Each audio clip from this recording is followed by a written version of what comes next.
Hello everyone. So today my topic is schizophrenia. So firstly I will discuss the meaning of schizophrenia. The schizophrenia was coined by the Swiss psychiatrist Eugen Bleuler in 1908. So इसका जो meaning क्या है, skis इसको हमने two parts में divide कर दिया है. स्कीजो मीन्स स्प्लिट एंड फ्रेन मतलब माइंड.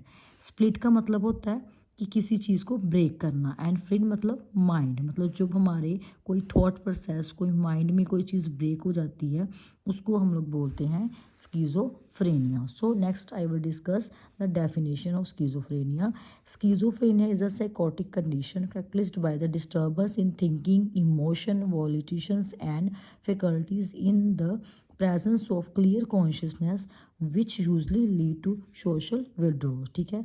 सो स्कीजोफ्रेनिया क्या होता है, एक साइकोटिक कंडीशन होती है, मतलब साइकोटिक डिसऑर्डर होता है जिसमें क्या होता है कि जो हमारा थिंकिंग प्रोसेस है, हमारा मतलब हमारा थॉट जो हम लोग सोचते हैं, ठीक है, थिंक मतलब सोचते हैं, ठीक है. सो डिस्टर्बेंस इन द थिंकिंग, जो हमारी थिंकिंग लेवल क्या हो जाती है, डिस्टर्ब हो जाती है. इमोशंस मतलब जो हमारे इमोशंस होते हैं, इंटरनल हमारे इमोशंस होते हैं, फीलिंग्स होती हैं, वो डिस्टर्ब हो जाती है.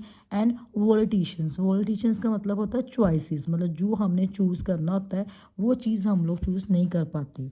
एंड फैकल्टीज़ होता है, फैकल्टीज़ का मतलब होता है जो हमारी मेंटल और फिजिकल एबिलिटीज़, मतलब माइंड के साथ साथ हमारी जो बॉडी की जो एबिलिटीज़ होती हैं वो हम प्रॉपरली क्या करते हैं, परफॉर्म नहीं कर पाते. So in the presence of the clear consciousness, but हमारे पर्सन को क्या होता है, कॉन्शियसनेस होता है पर्सन, बट क्या होता है उसका जो थॉट लेवल है, उसका इमोशंस है, उसका बिहेवियर है, वो क्या जाता है, डिस्टर्ब हो जाता है, जिसकी वजह से क्या जाता है, which usually lead to the social withdraw. So उसकी वजह से वो क्या जाता है कि सोसाइटी से वो अपने आप को विड्रॉ करना शुरू कर जाता है, बिकॉज उसका जो थॉट प्रोसेस होता है वो क्या जाता है, डिस्टर्ब हो जाता है.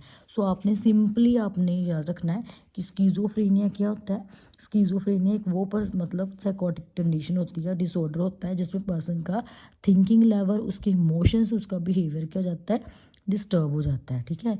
So next one is the aetiological factors, मतलब कौन कौन से ऐसे कॉजेज है जिसकी वजह से हमें स्किज़ोफ्रेनिया के चांसेस जो होते हैं. फर्स्ट हमारा आ जाता है बायोलॉजिकल थ्योरी. बायोलॉजिकल में फर्स्ट पार्ट क्या जाता है हमारा, बायोकेमिकल्स. बायोकेमिकल्स मतलब कि जो हमारे बॉडी में केमिकल्स होते हैं, लाइक जैसे न्यूरोट्रांसमीटर्स जिसको हम बोलते हैं, जो हमारे न्यूरोट्रांसमीटर्स होते हैं वो क्या हो जाते हैं, सारे हमारे इम्बैलेंस हो जाते हैं. मतलब मतलब नॉरएपिनेफ्रिन हो गया, सेरोटोनिन हो गया, डोपामाइन का लेवल जो होता है, ठीक है, उसमें क्या हो जाती है, अब नॉर्मेलिटीज़ आ जाती हैं.